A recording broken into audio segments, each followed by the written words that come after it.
कितने बरस हुए कि हमने किस्मत से एक बाजी लगाई थी, एक इकरार किया था, प्रतिज्ञा की थी। अब वक्त आया कि हम उसको पूरा करें। बिल्कुल पूरी तो शायद अब भी न हो, लेकिन फिर भी एक बड़ी मंजिल पूरी हुई, हम वहां पहुंचे।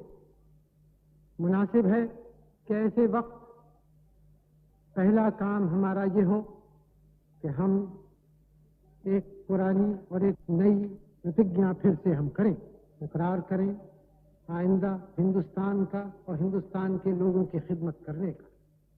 चंद मिनट में ये असेंबली एक पूरी तौर से आजाद खुद मुख्तार असेंबली होगी और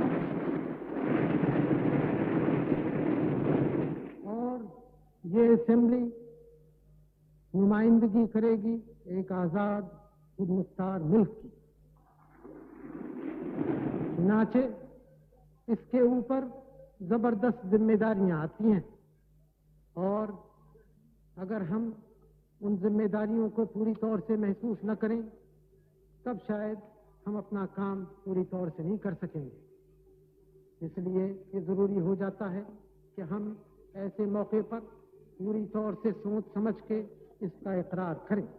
और जो रेजोल्यूशन प्रस्ताव मैं आपके सामने पेश कर रहा हूं वो इस इकरार, इस प्रतिज्ञा का है। हमने एक मंजिल पूरी की और इसकी खुशियां मनाई जा रही हैं और हमारे दिल में भी खुशी है और किसी कदर गुरूर है और इत्मीनान है, लेकिन ये भी हम जानते हैं कि हिंदुस्तान भर में खुशी नहीं और हमारे दिल में भी रंज के टुकड़े काफी हैं और दिल्ली से बहुत दूर नहीं, बड़े बड़े शहर जल रहे हैं, वहां की गर्मी यहां तक आ रही है। खुशी पूरी तौर से नहीं हो सकती, लेकिन फिर भी हमें इस मौके पर हिम्मत से इन सब बातों का सामना करना है। न हाय हाय करनी है, न परेशान होना है। जब हमारे हाथ में बागडोर आई तो फिर उसको ठीक तौर से गाड़ी को चलाना है। आम तौर से जब मुल्क आजाद होते हैं काफी परेशानियों, मुसीबतों, खूंरेजी के बाद होते हैं। कुछ काफी ऐसी खूंरेजी हमारे मुल्क में भी हुई है और इस ढंग से हुई कि जो बहुत ही तकलीफदेह होती है। फिर भी हम आजाद हुए बाअमन तरीकों से, शांतिमय तरीकों से, और एक अजीब मिसाल हमने दुनिया के सामने रखी। आजाद हम हुए, लेकिन आजादी के साथ मुसीबतें और बोझे आते हैं। उनको हमें उनका सामना करना है, उनको ओढ़ना है और जो हमने स्वप्न देखा था उसको पूरी तौर से उसको एक असल बनाना है। मुल्क को आजाद हमें करना था, मुल्क से गैर हुकूमत को अलग करना था, वो काम पूरा हुआ। लेकिन गैर हुकूमत को अलग करके तो काम पूरा नहीं हुआ जब तक कि एक एक इंसान हिंदुस्तान का आजादी की हवा में न रह सके और उसकी तकलीफें दूर न हो और जो मुसीबतें हैं वो हटाई न जाएं। चुनाचे एक बहुत बड़ा हिस्सा हमारे काम का बाकी है और जब तक वो बातें पूरी न हो उस वक्त तक हमारा काम जारी रहेगा।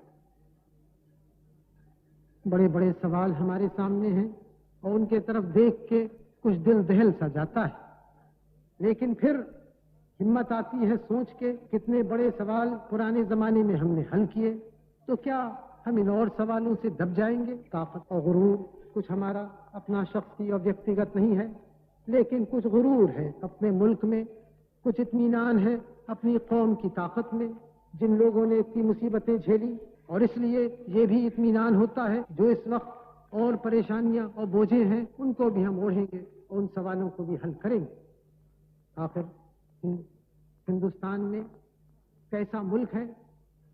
अच्छा है कि हम इस वक्त खास तौर से इस बात को याद रखें, इस आजादी के दरवाजे पर जब हम खड़े हैं, कि किसी एक फिरके का मुल्क नहीं है, एक मजहब वालों का नहीं है, बल्कि बहुत किस्म के लोगों का है, बहुत धर्म और मजहबों का है। किस तरह की आजादी हम चाहते हैं? हमारे तरफ से पहले भी ये कहा गया है, जो पहला रेजोल्यूशन मैंने यहाँ पेश किया था उसमें भी कहा गया था कि ये जो आजादी हमारी है वो हर एक हिंदुस्तानी के लिए है, ہر ایک ہندوستانی کو برابر کے حق، ہر ایک ہندوستانی کو اس آزادی کا برابر کا حصے دار ہونا ہے۔ اس ڈھنگ سے ہم آگے بڑھیں گے، اور اگر کوئی زیادتی کرے گا تو زیادتی کو روکیں گے، چاہے کوئی ہو۔ اگر کسی پہ زیادتی ہوگی تو اس کی مدد کریں گے، چاہے وہ کوئی بھی ہو۔ اس طرح سے اگر ہم چلیں گے تب ہم ان بڑے مسئلوں کو حل کریں گے، لیکن اگر ہم تنگ خیالی میں پڑ جائیں گے تب وہ مسئلے حل نہیں ہوتے۔